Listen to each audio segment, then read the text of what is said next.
देखिए आदरणीय श्रोतागण, आज फिर हम आयुर्वेद संबंधी एक विलक्षण जानकारी लोकहित में आपके साथ साझा कर रहे हैं।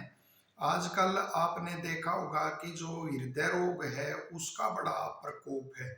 युवावस्था में भी इससे पीड़ित होकर जान गंवा रहे हैं और बड़ी आयु में भी फिर इससे पीड़ित जब हो जाते हैं तो वो आयु पर्यंत औषधियों का फिर सेवन करते रहते हैं।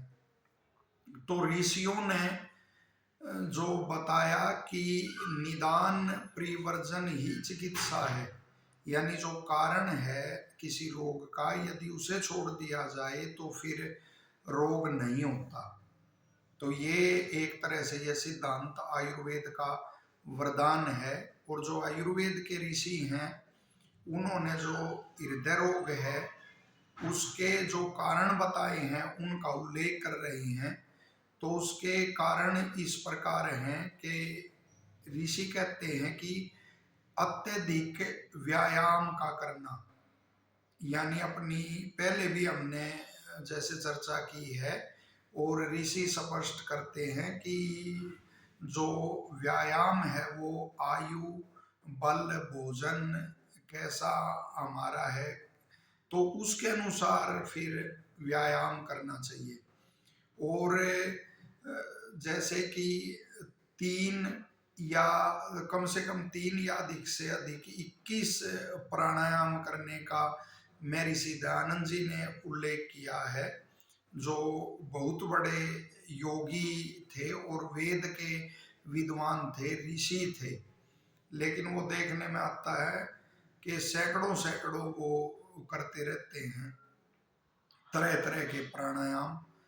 तो वो भी एक तरह से प्राणों का व्यायाम ही है, उसमें भी अति नहीं करनी चाहिए। तो अति व्यायाम से बचना चाहिए। यदि हृदय रोग से आप बचना चाहते हैं तो जिसका अभ्यास आदि है और जिसका कार्य क्षेत्र यही है और पुष्टिकर जो भोजन करता है वो तो आपने देखा होगा दंड आदि का व्यायाम करता रहता है, तो उस पे ऐसा कुप्रभाव नहीं पड़ता। तो अति व्यायाम का सेवन छोड़ना चाहिए। दूसरा लिखा है कि अत्यधिक जो तीक्ष्ण मसाले युक्त भोजन होता है तो उसके करने से भी यह रोग होता है। वो देखते हैं आजकल कि बहुत ही तीक्ष्ण मसालों युक्त तरह तरह के वो जो भोजन है वो किए जाते हैं, तो वो भी इसका एक कारण है। साथ ही निरंतर अत्यधिक उष्ण भोजन नहीं करना चाहिए, जो अति उष्ण हो। तो वो अनेक जो ये फास्ट फूड आदि आते हैं तो उनका प्राय सेवन ही ऐसे करते हैं वो जब वो अत्यधिक गर्म होते हैं, तो उससे भी फिर अत्यधिक उष्ण भोजन करने से भी यह रोग घेर लेता है। और साथ ही कहा है कि निरंतर रुक्ष आहार करने से और शरीर को कृश करने वाले आहार से भी यह रोग होता है। देखिए यहाँ आयुर्वेद का सिद्धांत कितना स्पष्ट है। वरन आम प्रचलन में है कि घी खाने से हृदय रोग होता है, लेकिन यहाँ तो आयुर्वेद के ऋषि कह रहे हैं कि जो रुक्ष भोजन खाता है, और ऋषि स्पष्ट कहते हैं कि संदिग्ध भोजन होना चाहिए, यानी घी से वो तर भोजन करना चाहिए यदि कोई रोग विशेष नहीं है आपको। और जो ताज़ा मक्खन है वो तो हृदय को के बल को ही बढ़ाने वाला है, ऐसा ऋषि लिखते हैं। तो जो निरंतर रुक्ष आहार का भोजन करता रहता है तो उसको भी फिर यह रोग हो जाता है, जो शरीर को कृश करने वाले आहार का ही सेवन करता रहता है। और फिर आगे लिखा हुआ है अत्यधिक जो विरेचन है या बस्ती है या वमन है, तो इनका भी जो अत्यधिक प्रयोग करता रहता है बार बार, जैसे पंचकर्म के अंतर्गत ये आते हैं, तो इनका अति योग जब हो जाता है तो उससे भी फिर यह रोग होता है, अतः इनके अतियोग से भी बचना चाहिए और सुवैद्य से ही इनका प्रयोग आवश्यकता पड़ने पर ही कराना चाहिए। वरन स्पष्ट है कि विरेचन और बस्ती वमन के अतियोग से भी यह रोग होता है।